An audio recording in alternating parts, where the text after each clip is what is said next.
A chance encounter. It was a crisp evening in downtown Arlington, where the city hummed with life. The streets were alive with the sounds of car horns, laughter, and conversations spilling out of vibrant cafes. Marcus Carter, a decorated Navy SEAL, had just returned from his latest deployment. With a neatly pressed gray t-shirt, well-fitted jeans, and a leather messenger bag slung over his shoulder, he appeared no different from the other city dwellers. Yet his calm demeanor and purposeful stride hinted at a depth beyond the surface. Marcus had no particular urgency. He was simply enjoying his first real downtime in months. He planned to stop by a nearby bookstore to pick up a novel that had been recommended by his commanding officer. The evening was perfect, a light breeze ruffling his short-cropped hair as he crossed the bustling streets. Just as he stepped off the curb, the sharp screech of tires interrupted his thoughts. A police car pulled up abruptly to the curb, its sirens blaring for just a second before shutting off. Marcus instinctively paused, his military training making him hyper-aware of his surroundings. Out stepped Officer Daniels, a man in his late 40s with piercing blue eyes and a demeanor that screamed authority. His uniform was pressed to perfection, but there was a smugness in the way he carried himself, a kind of superiority that Marcus immediately recognized. Daniel's gaze locked onto Marcus like a hawk spotting prey. "Hey, you," Daniels barked, his voice cutting through the ambient noise of the street. Marcus turned his head, his expression neutral. "Me?" he asked calmly. "Yes, you," Daniels replied, stepping closer with a deliberate slowness. "Where are you headed in such a hurry?" Marcus raised an eyebrow, puzzled but not rattled. "I'm on my way to the bookstore," he replied evenly, gesturing to the bag slung over his shoulder. Daniel's eyes narrowed. "What's in the bag?" His tone was accusatory, as if he had already decided Marcus was guilty of something. "A laptop, a book, and a water bottle," Marcus replied, his tone remaining calm but with an edge of steel. He had dealt with men like Daniels before, those who let power warp their sense of justice. "Mind if I take a look?" Daniels asked, his hand moving toward his utility belt. Marcus paused, his eyes scanning the growing crowd of bystanders who had slowed their pace to watch. There was an unspoken tension in the air. He could feel the judgment and prejudice radiating from Daniels, but Marcus wasn't one to be intimidated. "You want to check my bag?" Marcus asked, his voice steady. "Go ahead, but let's do this the right way." Daniels hesitated, clearly taken aback by Marcus' composed demeanor. The officer's hand rested on the butt of his holstered gun for a moment before dropping to his side. "Drop the bag," Daniels demanded, his voice harsher now. Marcus unslung the bag slowly, setting it on the ground in front of him. He raised his hand slightly in a gesture of compliance, but his gaze never left Daniels. There was no fear in Marcus' eyes, only quiet confidence. The crowd murmured, their interest peaked as phones began to appear, recording the unfolding interaction. Daniels crouched to unzip the bag, pulling out its contents one by one. He held up the neatly folded book, the title catching his attention. "Resilience Under Pressure. Lessons from a Navy SEAL." Daniels' smirk faltered. "You wrote this?" Daniels asked skeptically, holding the book as though it were evidence of a crime. "Yes," Marcus replied simply. "Do you want me to autograph it for you?" A ripple of laughter passed through the crowd, and Daniels' face turned crimson. Flustered, he shoved the book back into the bag and pulled out the laptop next, inspecting it for anything incriminating. When he found nothing, his frustration grew. "You're not under arrest," Daniels said, his tone defensive, "but you're being detained for fitting a description." "A description?" Marcus asked, his tone sharp. "Of what exactly?" "A man walking down the street with a book in his bag." The crowd murmured louder, their voices filled with skepticism and outrage. Daniels avoided meeting Marcus' eyes, his earlier confidence replaced by visible unease. Marcus, sensing the shift in power, stepped forward slightly. "You see, officer," he said, his voice calm but commanding, "this isn't about public safety. It's about power. And right now, you're abusing yours." Daniel stiffened, his jaw clenching as Marcus' words struck a nerve. The crowd's support emboldened Marcus further. "I'm a Navy SEAL," Marcus continued, pulling out his military ID and holding it up for all to see.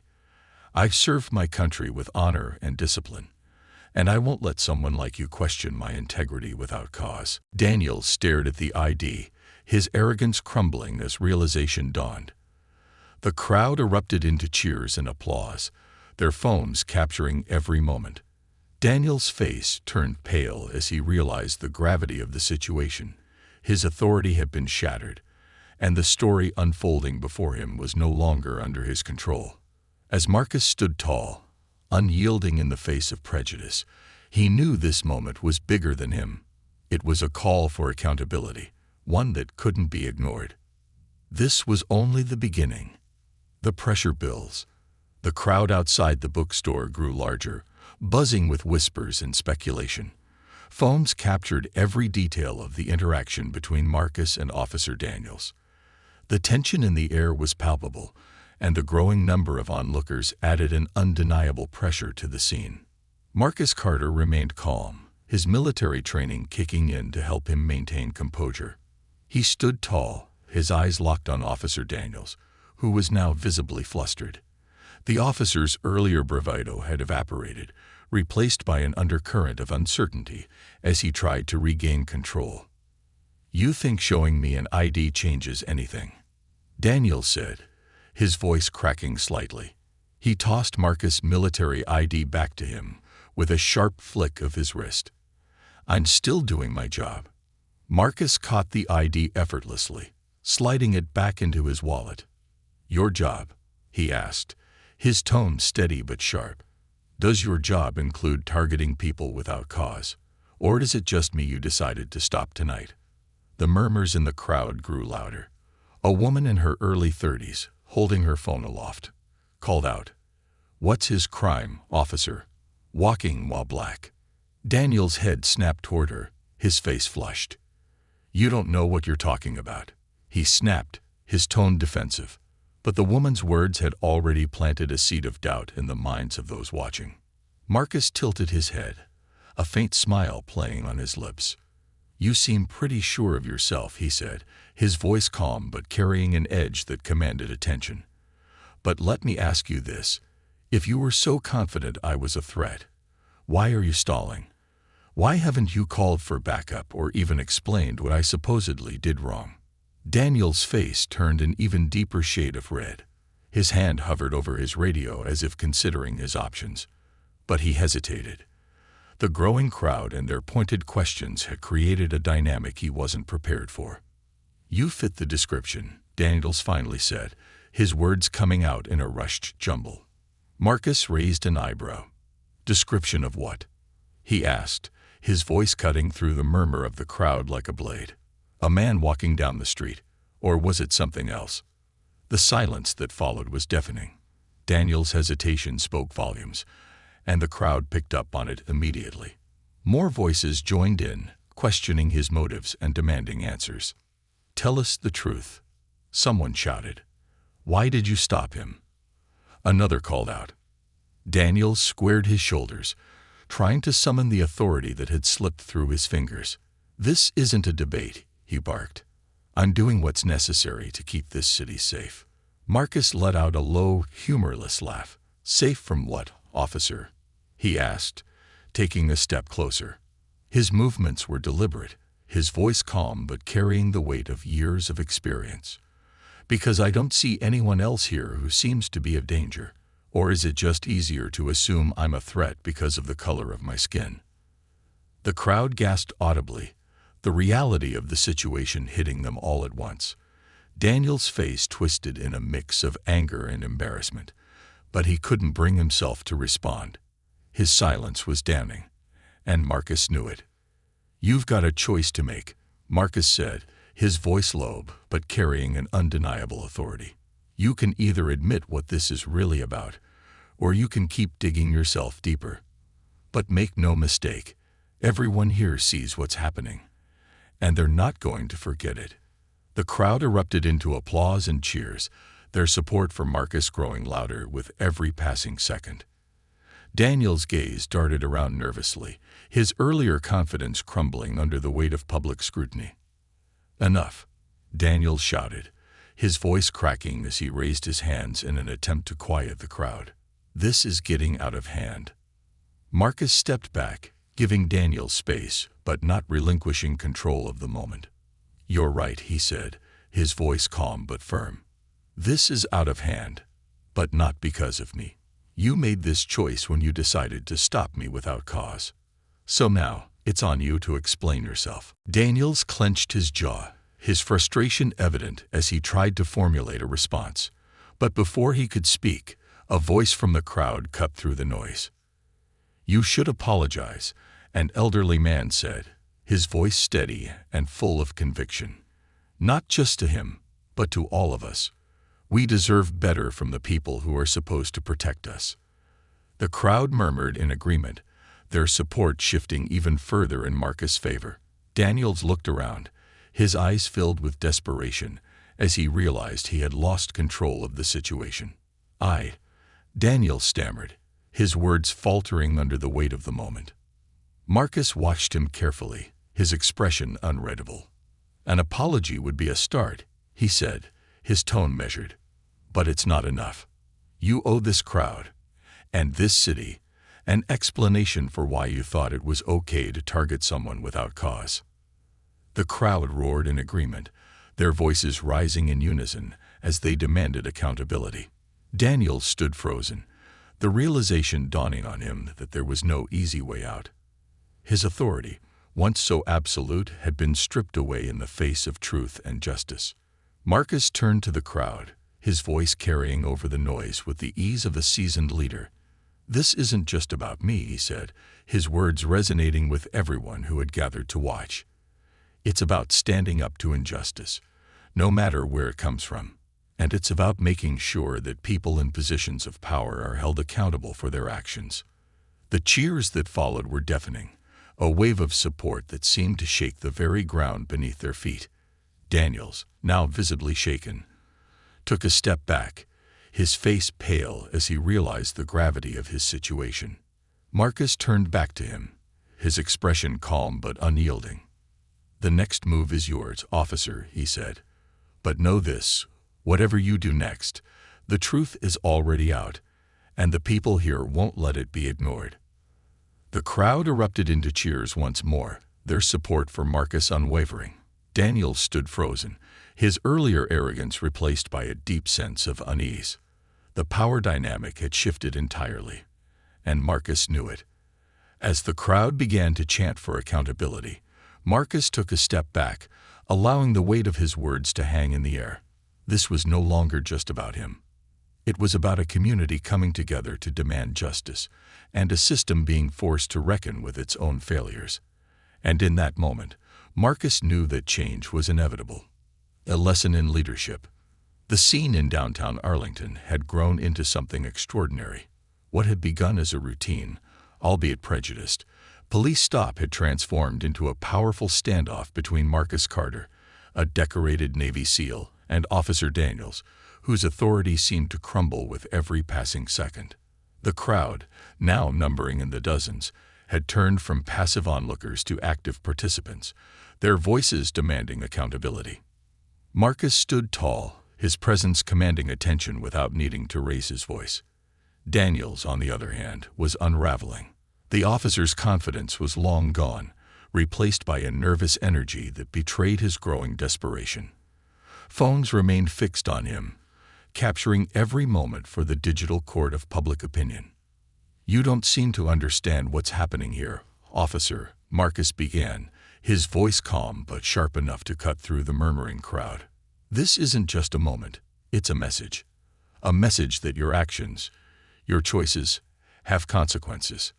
Daniels glared at him, his jaw tightening as he struggled to find the words to push back. But Marcus wasn't finished. "Let me tell you a little about leadership," Marcus continued, his tone steady and deliberate. "Leadership isn't about power. It's not about control. It's about service. It's about integrity. And when you put on that badge, you accepted the responsibility to serve and protect, not to intimidate and harass. The crowd erupted in cheers, their voices echoing down the bustling streets. Daniel shifted uncomfortably, his hand once again hovering near his radio, but he made no move to call for backup. He was trapped, and he knew it. "Do you know what happens when a leader abuses their power?" Marcus asked, his gaze locked on Daniel's. "They lose the trust of the people they're supposed to lead. They lose respect. And without trust, without respect, there is no leadership. There's just fear." Daniels opened his mouth to respond, but the words caught in his throat.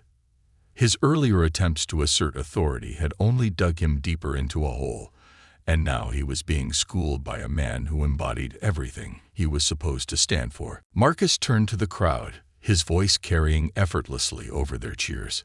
"This isn't just about me," he said, gesturing toward Daniels. "It's about every single person who's been stopped, questioned, or targeted without cause.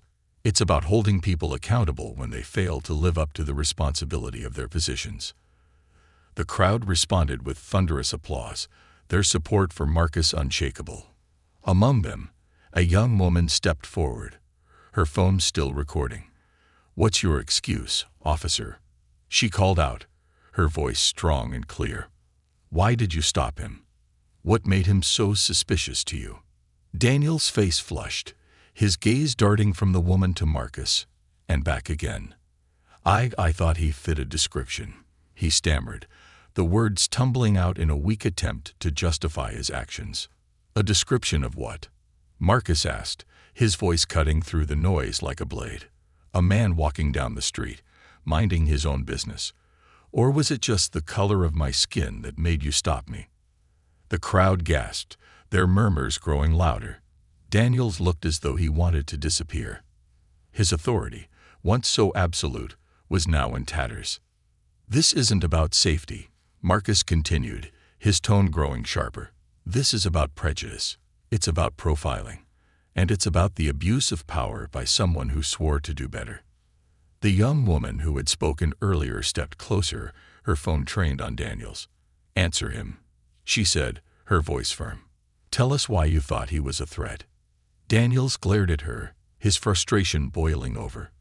"You don't understand what it's like out here," he snapped, his voice rising. "We deal with criminals every day. We can't afford to take chances." Marcus raised an eyebrow, his calm demeanor unshaken. "So your solution is to assume guilt without evidence?" he asked. "To target people based on your own biases instead of facts? That's not law enforcement, that's harassment." The crowd cheered once more, their voices drowning out Daniel's weak protests. The officer took a step back, his earlier confidence now completely gone. He looked around, as if searching for a way out, but there was none. "You think this is just about one bad decision," Marcus said, his voice firm. "But it's not. It's about a pattern. A system that allows people like you to operate without accountability. And that ends today." The crowd erupted in applause, their voices rising in unison as they chanted, "Accountability. Accountability." Daniels flinched at the sound, his face pale as he realized the full gravity of the situation. Marcus stepped closer, his presence almost overwhelming. "You can apologize," he said, his voice low but commanding. "But that won't erase what you've done. It won't erase the fact that you let your prejudice guide your actions." Daniels looked at him, his face a mixture of anger, shame, and fear. "I made a mistake," he muttered, his voice barely audible over the crowd. "A mistake," Marcus repeated, his tone sharp. "Or a habit? Because something tells me this isn't the first time you've done this. The only difference is today you got caught."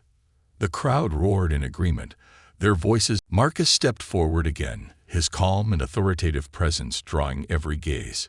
He had the crowd and Daniels hanging on his every word. "Officer Daniels," Marcus began, his voice clear and steady, "you've made a series of choices tonight.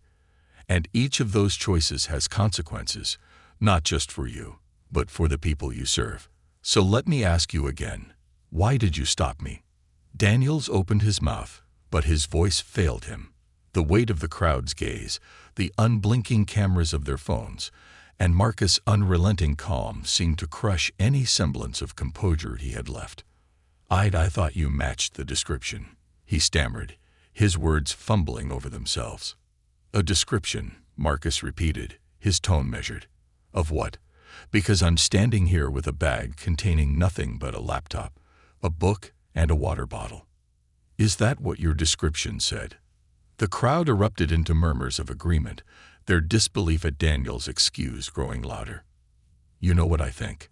Marcus stepped closer, his voice lowering but losing none of its intensity. "You have a choice, Officer Daniels," he said. "You can keep hiding behind excuses, or you can stand up and admit what you did. Not just to me, but to every person here. Because if you don't, I promise you, the truth will come out anyway." Daniels stared at him, his jaw working as he struggled to find the words. The crowd's eyes bore into him, their expectations clear. And in that moment, Daniels realized there was no escaping the consequences of his actions. The weight of accountability pressed down on him like a physical force. For the first time, he felt the true meaning of the badge he wore, a symbol of responsibility, trust, and service. And for the first time, he understood how deeply he had failed to live up to it. As the crowd waited, phones still raised, Marcus stood tall and unyielding, a living testament to the power of integrity and the strength of standing for what's right. The next move was Daniel's, but the battle for justice was already being won. Breaking the silence, the weight of the moment bore down on Officer Daniels like a leaden storm cloud, heavy with the tension of accountability and justice. The crowd's chants of accountability had faded into a murmuring silence, replaced by a collective anticipation. All eyes were on Daniels, their gazes expectant and unforgiving. Marcus Carter, the decorated Navy SEAL who had become the embodiment of calm resilience, stood silently, his presence commanding yet unthreatening. Daniel's lips parted, but his voice failed him. Beads of sweat formed on his brow, glistening under the harsh glow of streetlights. His hands, once confidently resting on his belt, now fidgeted nervously at his sides. The crowd's patience was thinning, and the air buzzed with an unspoken demand. "Say something." Finally, Daniels cleared his throat, his voice trembling as he began. I was acting on a hunch," he stammered, his words disjointed. "There's been incidents around here, and I thought." "A hunch," Marcus interjected, his voice slicing through Daniel's weak defense. The SEAL's calm tone carried the weight of years of leadership, his words steady and deliberate. "You thought stopping me, rifling through my belongings, and questioning my integrity was justified. On a hunch." The crowd erupted into murmurs, their disbelief palpable. A young man near the front, his phone raised high, called out, "A hunch isn't the law, officer." Marcus stepped forward, his towering frame emphasizing the stark contrast between his composure and Daniel's unraveling demeanor. "Do you even understand what you're saying?" Marcus asked, his tone quiet but razor-sharp. "You're admitting that you acted without evidence, without cause. And in doing so, you've shown every person here why trust in law enforcement is so hard to maintain." Daniel's face turned crimson, his hands balling into fists. "I didn't mean," he began, but Marcus raised a hand, silencing him with an almost imperceptible gesture. "You didn't mean to what?" Marcus pressed. "Didn't mean to stop me without cause. Didn't mean to let your biases guide your actions, or didn't mean to get caught." The crowd gasped audibly, their reactions amplifying the gravity of Marcus' words. Daniels recoiled slightly, his gaze darting around the circle of onlookers as if searching for an escape. But there was none. He was trapped, not by physical barriers, but by the truth. A woman stepped forward from the crowd, her voice steady and unwavering. "We're not just here for answers," she said. "We're here for accountability. This isn't the first time something like this has happened, and it won't be the last unless people like you, Officer Daniels, learn that you can't operate without consequences. Her words ignited a ripple of agreement through the crowd. Phones remained trained on Daniels, their lenses capturing not just his image, but the systemic failures he represented. The officer's chest rose and fell rapidly, his breathing shallow as he struggled to regain composure. Marcus turned slightly, addressing the woman directly. "You're absolutely right," he said, his voice carrying effortlessly. "This moment isn't just about one bad decision. It's about challenging a pattern of behavior. It's about ensuring that no one else has to go through this, and that those who abuse their power are held accountable." The woman nodded, her expression resolute. Marcus turned back to Daniels, his gaze piercing. "So, Officer Daniels," he said, his voice dropping to a lower, more commanding tone, "what are you going to do? Are you going to stand here, silent, while the world watches? Or are you going to take responsibility for your actions?" Daniel's jaw clenched, and for a moment, it seemed as though he might dig in his heels. But the weight of the crowd, the cameras, and Marcus' unwavering presence was too much. He took a step forward, his hands trembling. Daniels began, his voice barely above a whisper. "I made a mistake." The crowd murmured, their reactions mixed. Some voiced their disbelief, while others remained silent, waiting to see if his admission would lead anywhere meaningful. Marcus, ever the leader, remained composed. "A mistake," Marcus repeated, his tone measured. "Mistakes happen, officer. But this isn't just about a single misstep. It's about what you'll do next. So, tell us, what are you going to do to ensure this doesn't happen again?" Daniels froze, the question hanging in the air like a challenge. He looked at Marcus, his gaze filled with a mixture of resentment, shame, and something deeper, perhaps understanding. The officer took a deep breath, his chest rising and falling as he grappled with the enormity of the situation. I'll report what happened," Daniels said finally, his voice shaky. "I'll write it all up, everything. And I'll take responsibility." The crowd's murmurs grew louder, some shouting skepticism while others voiced tentative support. Marcus nodded slowly, his gaze never leaving Daniels. "That's a start," Marcus said. "But taking responsibility isn't just about writing a report. It's about acknowledging the harm you've caused, not just to me, but to everyone here who sees themselves in this situation." Daniel's face flushed again, but he nodded, his expression one of reluctant acceptance. "I'm sorry," he said, his voice barely audible. Marcus raised an eyebrow. "Say it louder," he said. "Not for me, but for them." Daniels swallowed hard, then straightened his posture. "I'm sorry," he said again, his voice stronger this time. "I was wrong." The crowd fell silent, absorbing the weight of his words. For a moment, the tension eased, though the underlying anger and frustration remained. Marcus turned to the onlookers, his voice rising above the murmurs. "This is a step," he said, his tone both firm and hopeful. "But it's not the end. Change doesn't come from a single moment. It comes from persistence, from holding people accountable and demanding better from the systems that are supposed to serve us." The crowd erupted into cheers, their voices carrying through the night. Daniel stood motionless, his face a mixture of relief and discomfort. He had made an apology, but the journey toward redemption and systemic change had only just begun. Marcus, his mission far from over, turned and walked toward the edge of the crowd, the cheers following him. His calm resolve and quiet strength had ignited something far greater than a single confrontation. He had sparked a movement, one that would demand accountability not just today, but every day forward. A call to action. The crowd had grown from dozens to what felt like hundreds, stretching along the street and spilling into nearby storefronts. The hum of conversation buzzed in the air, mixed with the occasional cheer or shouted demand for justice. Cameras and phones stayed trained on the center of the scene, where Marcus Carter and Officer Daniels stood. Daniels, humbled and visibly shaken, had offered a tentative apology, but the night was far from over. Marcus remained composed, his military training keeping his emotions in check. He understood the importance of this moment, not just for himself, but for everyone watching, both here and online. This wasn't just a confrontation. It was a rallying cry. As Daniel stepped back, trying to retreat from the intense scrutiny, Marcus turned to face the crowd. His deep voice cut through the murmurs, commanding attention without needing to shout. "Tonight isn't just about one officer making a bad decision," Marcus began, his gaze sweeping over the sea of faces. "It's about a system that allows those decisions to happen over and over again.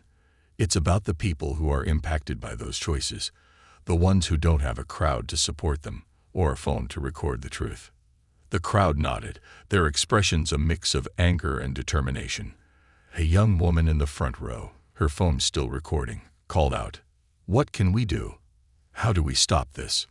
Marcus paused, his eyes locking on hers. He took a step forward, his powerful presence radiating calm authority. "We hold them accountable," he said. "Not just Officer Daniels, but every person who wears the badge and forgets what it stands for. We demand better, not just in moments like this, but every single day." The crowd erupted into applause, their voices filled with a renewed sense of purpose. Marcus raised a hand to quiet them, his next words more personal. "I grew up in a neighborhood where encounters like this were common," he said, his voice steady but tinged with emotion. "I watched friends and neighbors face the same kind of treatment I did tonight, stopped, questioned, humiliated, just for existing. And I promised myself that when I had the chance, I would do everything in my power to make sure it didn't keep happening."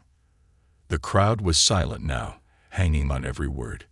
Even Daniel seemed frozen in place, his earlier discomfort replaced by something resembling introspection. "That's why I joined the Navy," Marcus continued, his voice carrying a quiet intensity.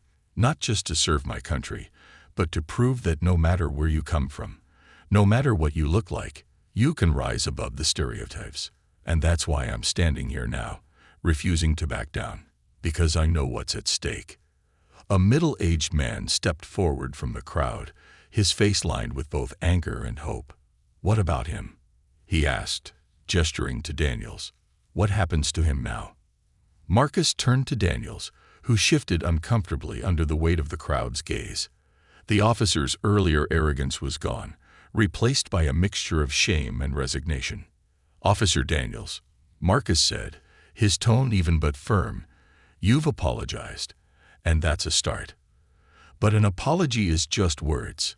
If you want to make this right, you need to act. You need to confront the biases that led you to stop me tonight and work to ensure it doesn't happen again, not just to me, but to anyone." Daniels opened his mouth to respond, but Marcus wasn't finished. "And you're not doing this alone," he added, his voice rising slightly. "We're going to hold you accountable, just like we'll hold every officer accountable who thinks they can abuse their power. This isn't about punishment, it's about change." The crowd roared in approval, their cheers echoing down the street. Daniels nodded slowly, his face pale but his expression resolute. "I'll report everything," he said, his voice shaking slightly. "I'll do what I can to make this right." Marcus nodded, his gaze softening slightly. "That's a step," he said. "But remember, it's not about doing the bare minimum. It's about doing what's necessary to rebuild trust, one action at a time." Turning back to the crowd, Marcus raised his voice once more. "But this can't just be about one officer.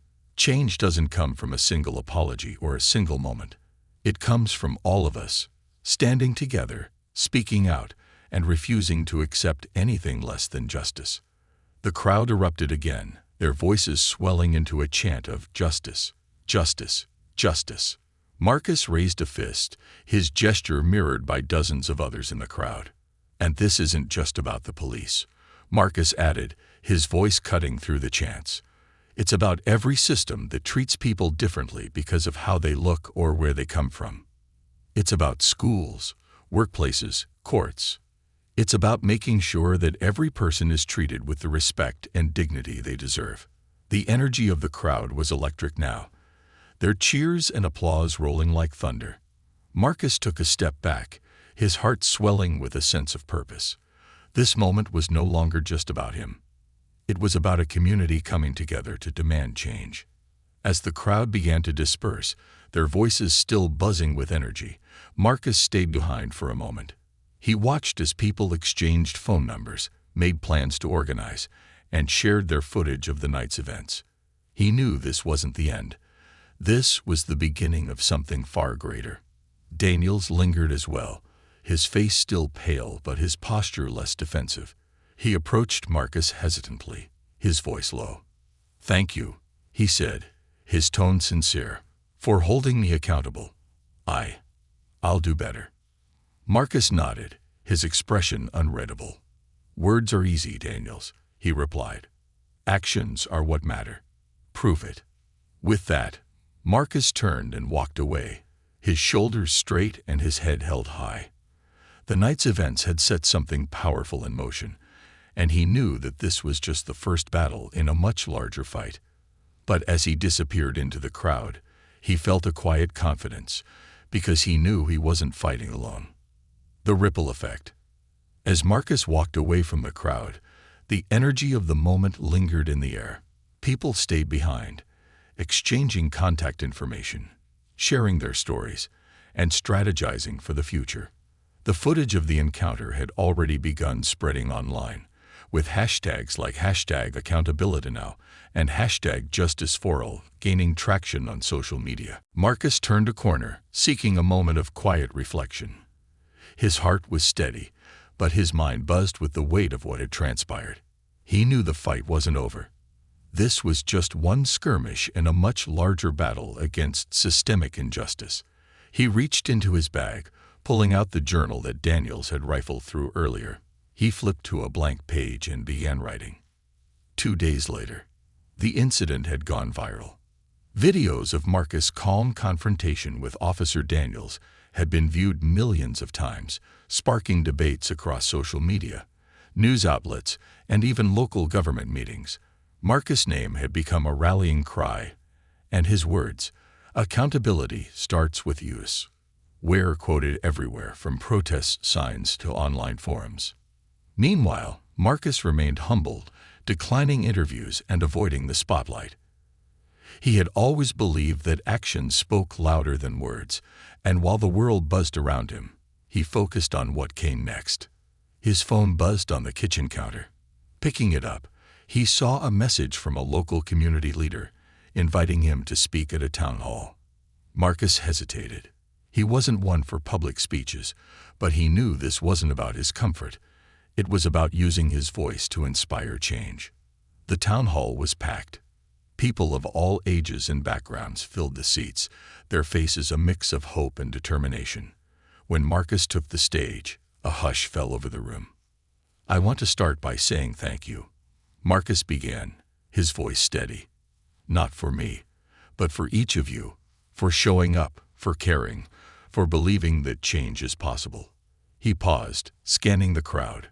What happened 2 nights ago wasn't unique. It wasn't the first time something like that happened, and sadly it won't be the last unless we do something about it. But what made that night different was all of you. Your voices, your presence, your refusal to stay silent. That's what turned a moment into a movement. The crowd erupted in applause, but Marcus raised a hand, quieting them. "This isn't about me. It's not about one officer or one department. It's about a system that needs to change. And that change starts here, with us. It starts by holding people accountable, by demanding better from those in power, and by never letting injustice go unnoticed." The applause was thunderous this time, lasting long after Marcus stepped off the stage.